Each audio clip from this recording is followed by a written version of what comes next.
He left me for his rich gay ex just 3 weeks after I'd helped him get clean. Before we continue, if something like this ever happened to you, drop a comment, tell us what happened. Share this with a gay friend who's been through it too. Let's remind each other, we're not alone. I found the ring box under our bed the same day I picked him up from rehab. At first I thought it was for me. Why wouldn't I? We'd been through hell together. Detox nights where I held his hand while he shook and sobbed. Mornings where I made us coffee and prayed he wouldn't relapse. Nights where he whispered promises between kisses. Promises of forever. Promises of loyalty. But that ring wasn't for me. It was for Liam, his ex.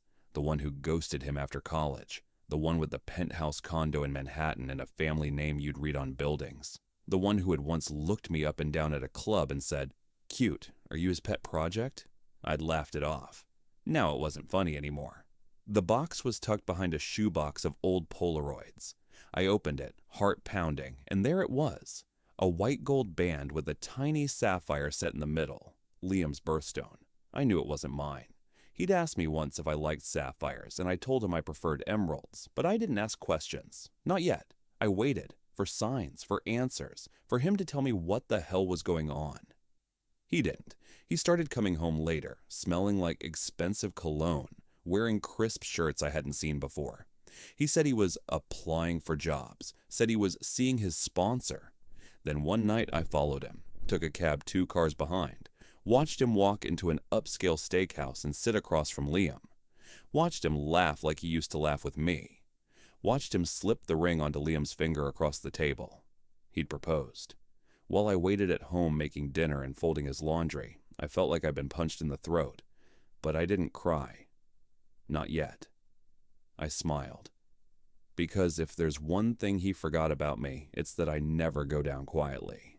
And if he thought he could toss me away like a rehab phase, if he thought he could rewrite the past and make me disappear, then he had no idea what I was capable of. Not yet. I didn't scream. I didn't throw the ring box across the room. I didn't even confront him. That would have been too easy. He expected that. He expected tears, maybe a few slaps, a dramatic exit. But I'd learned something important during the months I spent watching him detox and rebuild. Real strength isn't loud. It's quiet. It's patient. It's calculating. So when he came home later that night, humming and loose in his shoulders like someone with a secret, I smiled. I kissed his cheek. I told him I loved him. The next morning, I was gone before he woke up. I left him a note on the counter. Got called in early. Breakfast is in the fridge. Hope you're not too tired after your sponsor meeting. He didn't suspect a thing. I moved into a short-term sublet uptown, a tiny studio with paper-thin walls and a smell of old carpet. It was perfect. It was hidden. It was mine. I didn't want space to cry. I wanted a war room. Step 1 was reconnaissance. I logged into the shared laptop he hadn't bothered to secure. While he was sleeping at Liam's, or wherever the hell he was these days, I scoured through months of browser history, old messages, notes, synced drives. He hadn't deleted a thing. There were text messages from Liam dating back before the rehab. Sweet nothings, hotel bookings, mentions of when it's over and once he's stable. I felt bile rise in my throat. This wasn't a love story. This was a calculated handoff. I'd been the nurse, the placeholder, the man he needed to clean himself up before he ran back to money, to security. And that's when the idea really began to take shape. I printed screenshots, hundreds. I made copies, backups on drives and cloud folders. I noted down every rehab detail he'd confessed to in our long late-night talks. The illegal pills he admitted he'd still stashed away just in case. The therapist he'd slept with and never told the clinic about. I wasn't just going to expose the affair. I was going to expose him. But to do that, I needed access. I called Jason. We hadn't spoken in nearly 2 years. We met on a project when I was still freelancing in event PR. Jason was a stylist, brutally talented, and brutally connected. More importantly, he'd once slept with Liam back when Liam was in his rich party boy phase. Jesus, he muttered after I told him the basics. You're really doing this? Yeah, I said, but I need a way in. You still work with Flora Delancey. Flora was Manhattan's wedding queen. If there was a couture wedding north of $300,000, she was running it. Liam's family would have hired her without blinking. Jason sighed. You want me to get you in as what? An assistant, behind the scenes, something low enough to be invisible, but close enough to know everything. He laughed, low and impressed. Bitch, you have changed. By that weekend, I had a staff badge and a fake last name. It was almost too easy. These people don't see service workers. They look through you like you're just a coat rack with opinions. I wore all black, tied my hair back, carried clipboards and cables like my life depended on it.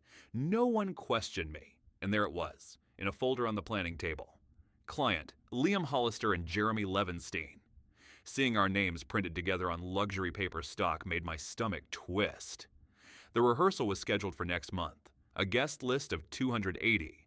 A press-friendly but family-first tone. Champagne from France. Gift bags worth more than my rent. I started keeping notes. Everyone's comings and goings. What servers gossiped about. The little tiffs between Liam and his wedding planner. How Jeremy, my Jeremy, flinched when Liam raised his voice. That flinch, that was familiar. I'd seen it in the mirror years ago in my first bad relationship. I hadn't realized it yet, but somewhere inside me, something was shifting. This wasn't just about revenge. It was about justice. Still, I wasn't ready to let him off that easy. Not yet. One night, while setting up the lighting test for the venue, I slipped into the private lounge Flora used for family discussions. There, on a silver tray with the catering order sheets, was the official seating plan.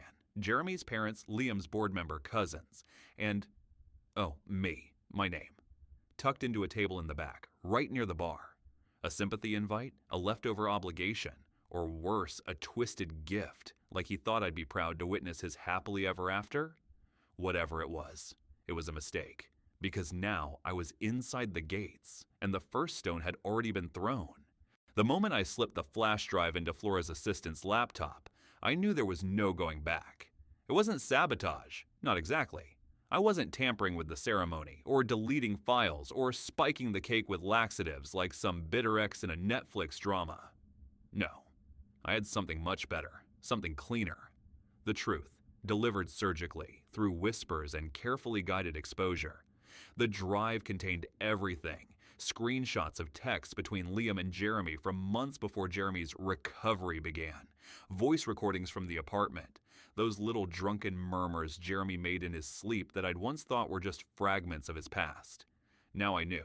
He hadn't been dreaming. He'd been remembering. They planned this. Maybe not at first. Maybe it started as comfort, blurred lines during withdrawal, a late-night "I miss you" that turned into something physical. But at some point, it became intentional. They weren't just betraying me. They were building a future on top of me. That kind of thing deserves to rot from the inside out. So I sent the drive anonymously to Flora's office with a cover letter. Thought you should know the kind of clients you're working with. That same night, I started getting creative. I met with the wine supplier under the guise of reconciling invoices. I mentioned, very softly, that I'd heard the grooms were hoping for more press-worthy labels. I watched the man's eyes narrow. People who cater to the elite don't like being second-guessed. Within a day, half the vendors were expressing concerns about press coverage, payment timelines, and client professionalism. That's the thing about people like Liam. Their world is made of illusion. Polished smiles, curated feeds, sparkling reputations. You don't have to punch them to knock it all down. You just tap one domino. And I tapped them all. At the same time, I started appearing more. Not as myself, never by name. Just close enough that Jeremy would see me. A glance from across the venue, a shadow near the kitchen door, a flash of my jacket leaving a planning meeting early. It started to work. I saw it in the way he hesitated. The stammer in his voice when someone asked what kind of flowers they'd chosen. His fingers trembled once when he picked up a glass of water. Guilt is a delicious poison. You just have to let it simmer. But the real turn came at the menu tasting. I hadn't expected to be there. I was supposed to be on break. But Jason texted me. Change of plans. They're doing it now. You'll want to see this. I slipped into the side entrance, weaving behind caterers and floral staff. The tasting was set up at a long white table in the corner of the venue's glass solarium.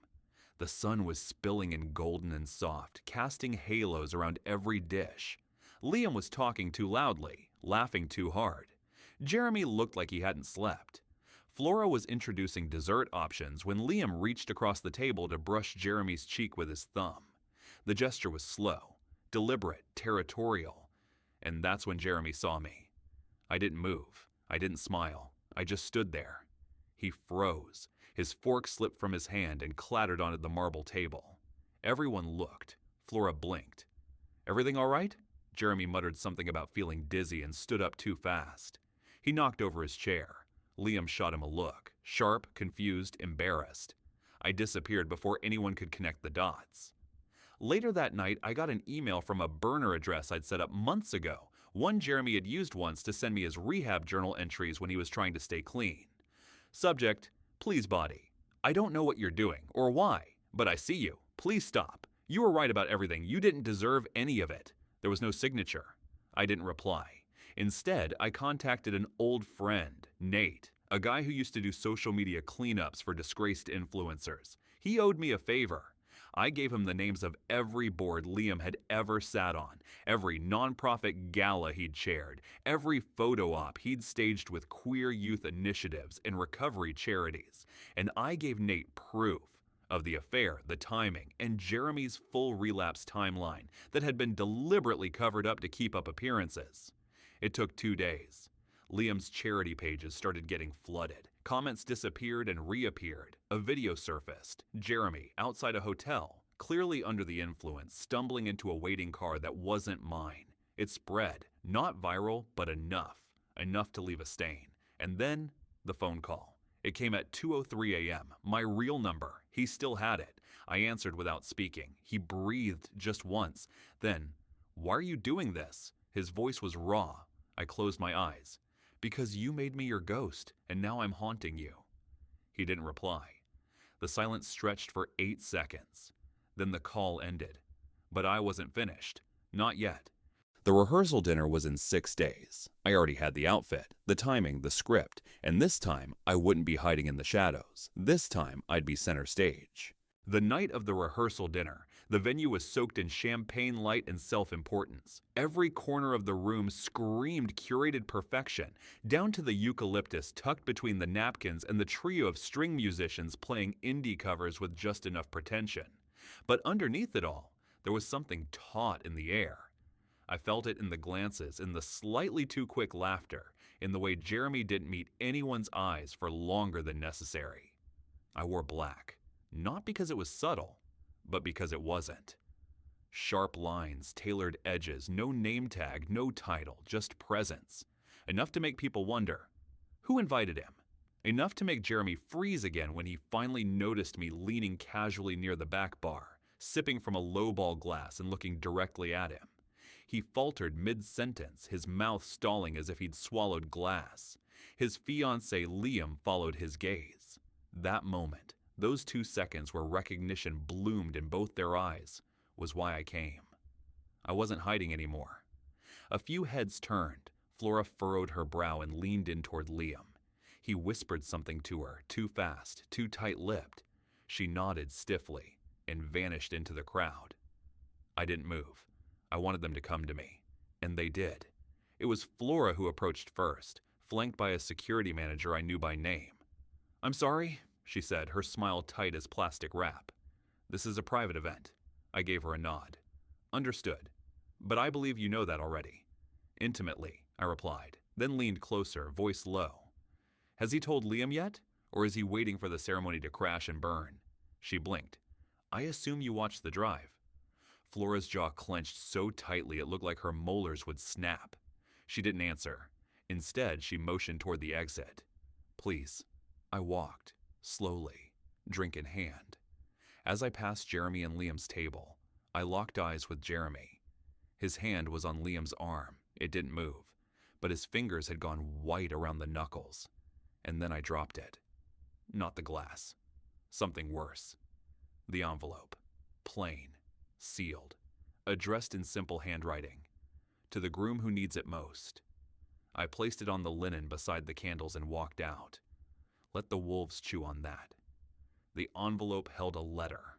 Not dramatic, not vindictive, just the truth. Timelines, conversations, my side of what had happened, Jeremy's lies, his relapse, how Liam wasn't the homewrecker, he was the prize, the next chapter Jeremy had run to while I was still choking on the ashes of us. I went home, opened a bottle of red, waited. I didn't expect the knock at my door to come at midnight. When I opened it, Jeremy stood there, no coat, no umbrella. Rain slicked his hair to his forehead, made his white button-down cling to his frame. He looked like a ghost, except ghosts don't shiver. "Can I come in?" I let him. He didn't sit, didn't take off his shoes, just paced, rubbing his hands together like he could warm the guilt out of his bones. "I got the letter," he said finally. "Good." He looked at me like I was a stranger. "Why?" I tilted my head. "Because you were never going to tell him. You were going to marry him, lie to his face, let him build his life on a foundation you pissed on." Jeremy flinched. I was trying to move on. "With the man you cheated on me with?" Silence. He sank down onto the edge of my couch, his hands over his mouth. "I didn't know it would be him." "Don't lie," I said. "You always knew. You just hoped I'd stay quiet, that I'd disappear like a good little ex. But I'm not the ghost you buried. I'm the one you created." He started to cry. I didn't reach for him. Let him feel it. He confessed everything. The relapse was longer than I thought. The affair with Liam had started before rehab. Jeremy had begged Liam not to say anything. They told Flora I was unstable. They made me the problem, the drama, the liability. "I was scared," he whispered. "You saw the worst of me, and he made me feel clean again." I leaned against the wall, arms folded. Clean doesn't mean good. It just means washed. Dirt still finds a way back. He didn't respond. After a long silence, he said, "I told Liam everything. After the dinner, after your letter." I raised my eyebrows. "And?" Jeremy shook his head. "He walked. Said he needed time to think. Said he didn't like being someone else's rehab plan." "Smart man." Jeremy looked up at me. "Do you still love me?" The question wasn't fair, but neither was any of this. I said nothing. He stood, walked slowly toward me. "I thought hurting you was the only way I could break free, but you're the only one who ever really saw me." And then gently, he reached for my hand. I let him. Just for a moment, just long enough for him to think it meant something. Then I pulled away. "You don't get to rewrite this, not like this." His shoulders collapsed inward, like someone deflated him. He nodded. "I'm sorry." I believed him. "But forgiveness is not the same as return." He left, and I stood at the window, watching him disappear into the rain, wondering what story he'd tell himself next. The wedding was officially canceled 3 days later. Liam posted a note on his socials. "Truth has a way of showing up. Grateful for those who live in it." He didn't tag anyone, but the message was clear. 3 weeks passed before I heard from Liam directly. I was restocking my fridge on a lazy Sunday afternoon when his name lit up my phone screen. Not a call, a text. Short, careful. "Hey, if you're open to it, I'd like to talk. Just coffee, no drama." My hands froze over the carton of oat milk. I stared at the message like it was radioactive. He hadn't reached out after the wedding was called off. He'd gone silent. No posts, no mutual friends reporting sightings, no trace. Meanwhile, Jeremy had tried a few times, voicemails, a handwritten letter. But I hadn't answered. I didn't need to. I'd said everything I needed to say. But Liam? He was the one thing I hadn't accounted for. The innocent interloper. Or maybe not so innocent, depending on which angle you looked at it from. The man who'd loved Jeremy after me. The one who almost became his husband. I typed a single word. "Okay." We met at a small cafe downtown. One of those quiet places with dusty books stacked in the corners and a bell that jingled when you opened the door. I arrived first and took a booth near the back, tucked out of sight. When he walked in, I almost didn't recognize him. He looked lighter, but also older. Like the illusion had been peeled back, and he'd finally seen something he couldn't unsee. He slid into the booth across from me and gave a small, tentative smile. "Thanks for coming." I nodded, watching him closely. He wasn't fidgeting. He didn't seem nervous. Just deliberate. He folded his hands together and leaned in. "I owe you an apology." "You don't." "I do," he insisted. "I told myself I didn't know what was happening between you two, that I had nothing to do with it. But I saw the red flags. I ignored them. I thought love could fix everything, even if that love came from a lie. I stayed quiet. Let him say it. Let him own it. I read your letter 5 times, he said, voice soft. It didn't feel like revenge. It felt like you were handing me a lifeline I didn't know I needed. I studied him. Then why did you wait to reach out? I needed to sit with the truth, and not just about Jeremy. There was a pause, a charged silence. Then he said, I needed to sit with the fact that I'd been part of hurting someone I'd never even met. And when I did, I realized I wanted to meet him. I blinked. You mean me? He smiled. Yeah, you. Something shifted in my chest. He wasn't there to defend Jeremy. He wasn't looking for pity or closure. He was curious. We talked for hours. About Jeremy, yes. About the way charm can turn to manipulation in the space of a heartbeat. About how both of us had made excuses for him. Because sometimes loving someone feels like a shield when really it's a blindfold. But we also talked about other things. Our childhoods. Favorite cities. The best coffee we ever had. How New York makes you feel both invisible and hypervisible at the same time. It was easy and strange, like two survivors comparing burn patterns. At one point I asked, do you still love him? He didn't flinch. I love who I thought he was, but that man doesn't exist. I nodded. That was the hardest part for me, grieving someone who was never real. He tilted his head. I think you're stronger than me.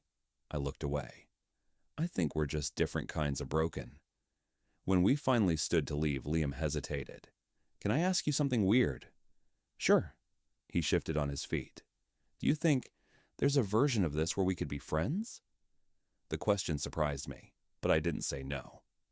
Instead, I said, I don't know yet, but I'm not opposed to finding out. He smiled, relieved. And for the first time, I saw something unguarded in him. It wasn't attraction. It was recognition. That we'd both loved the same man, and both been burned. And maybe, just maybe, we could build something honest from the wreckage. We parted with a hug, brief, careful, respectful. Not the beginning of a romance, the beginning of something human. That night, I found myself scrolling through old photos. Jeremy at the beach, Jeremy at my sister's wedding, Jeremy asleep on the couch with a book on his chest. I didn't cry, I didn't rage, I just stared at them.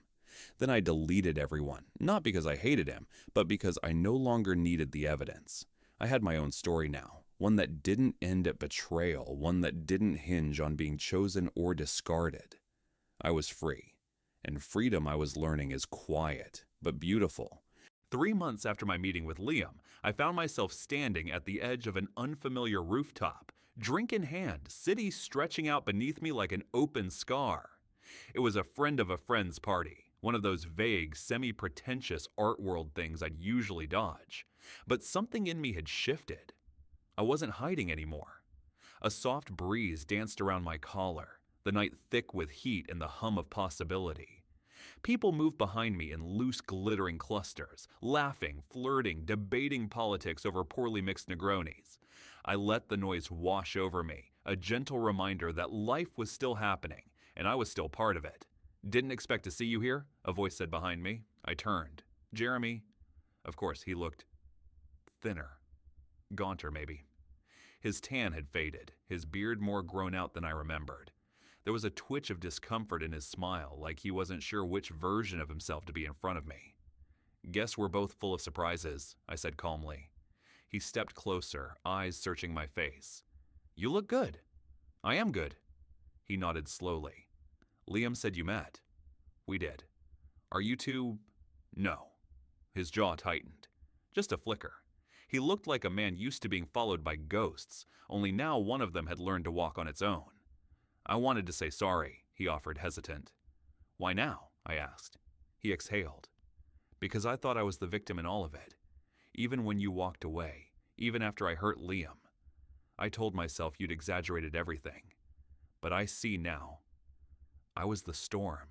You were just the one who finally left.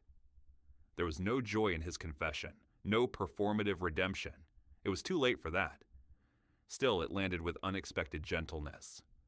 Thanks, I said. A long silence stretched between us, not tense, just tired. He motioned to the door. Want to talk somewhere quieter? I shook my head. I don't think there's anything left to talk about. He didn't argue. He just nodded, a man learning to live with his own fallout.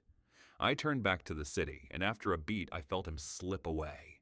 That night, I didn't go home with anyone. I didn't get drunk or spiral or text Liam some half-thought message about fate.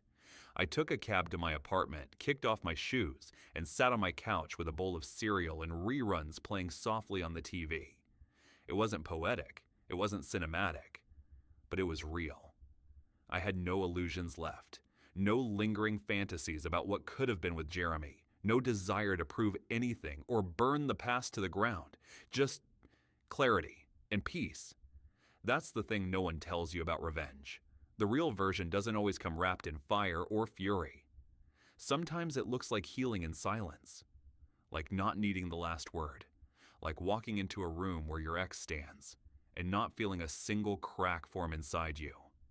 The world didn't end when Jeremy cheated. It didn't end when Liam canceled the wedding. It didn't end when I walked away. In fact, it began. I started traveling again. I took that photography course I'd shelved for years. I reconnected with my sister, finally told her the truth about what had happened. I let myself be held, gently, by people who didn't want anything from me. And somewhere along the line, I realized I hadn't just survived it. I'd outgrown it. The man I was when I loved Jeremy, that desperate, self-doubting version of me. I could still see him sometimes, in dreams, in old journal entries. But he wasn't me anymore. He was just a ghost. And I was finally alive.